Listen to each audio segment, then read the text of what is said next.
ശപിച്ചു പോകാറുണ്ടോ? സൂക്ഷിക്കണം കേട്ടോ, അപകടമാണത്.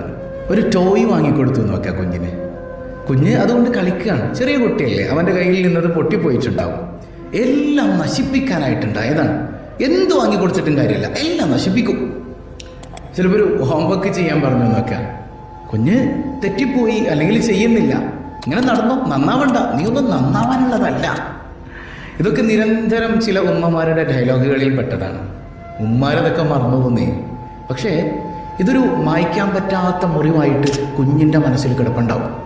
അവന് വളർന്ന് വലുതാകുമ്പോൾ ഈ മുറിവും വലുതാവാൻ നിങ്ങൾ ഈ പറഞ്ഞു വെച്ചതൊക്കെ കുഞ്ഞിൻ്റെ സ്വഭാവത്തിൽ അന്ന് കാണാൻ തുടങ്ങുമ്പോഴായിരിക്കും നമ്മൾ വിരല് കടിക്കുക.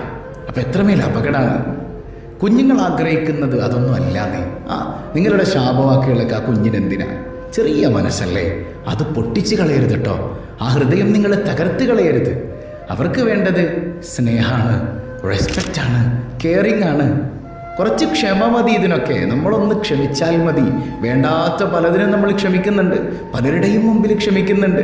നമ്മുടെ കുഞ്ഞിൻ്റെ മുമ്പിൽ ഒന്ന് ക്ഷമിച്ചു കൊടുത്താൽ മതി, ആ കുഞ്ഞ് നന്നായിക്കൊള്ളും. ശപിക്കരുതേ.